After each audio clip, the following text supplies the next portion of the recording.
नमस्कार दोस्तों, Rajpati channel Bhojpuri song में हार्दिक स्वागत है। आप सभी का लोकगीत है, कैसा लगा कमेंट में आप लोग जरूर बताइएगा हमें।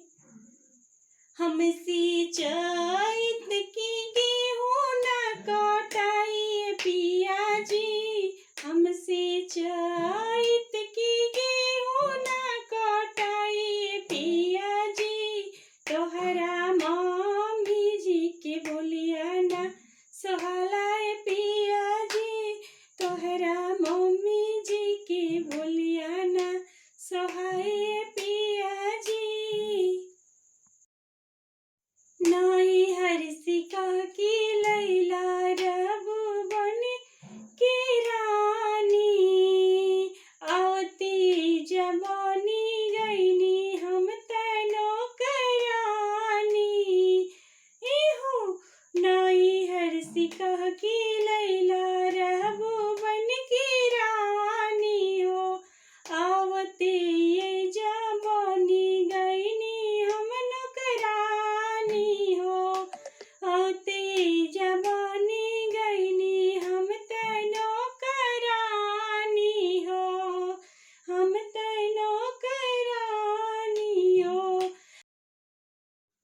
हमसे बागिया में महुअन बिनाई पिया जी, हमसे बागिया में महुअन बिनाई पिया जी, तोहरा भाभी जी की बोलिया ना सोहलाए पिया जी, तोहरा भाभी जी की बोलिया ना सोहलाए पिया जी, तोहरे भाभी जी की बोलिया ना सोहलाए पिया जी। सासु रोज ताना मारे रोज गरियावस, सासु रोज ताना मारे रोज गरियावस, छोटकी ननदियो हम पे उसकी चलावस, छोटकी ननदियो हम पर उसकी चलावत, उसकी चलावत।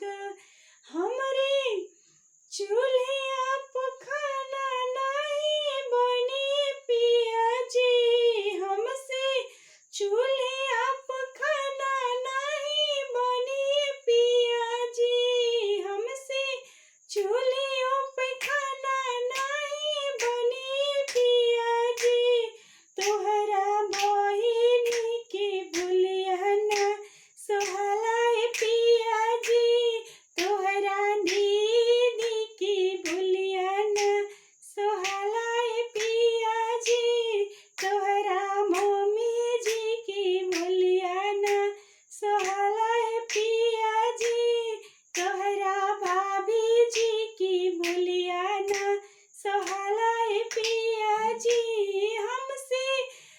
हमसे चैत की गेहूं ना कटाई पिया जी, हमसे चैत की गेहूं ना कटाई पिया जी, तोहरा गोतिन की बोलिया ना सोहलाए पिया जी, तोहरा गोतिन की बोलिया ना सोहलाए पिया जी।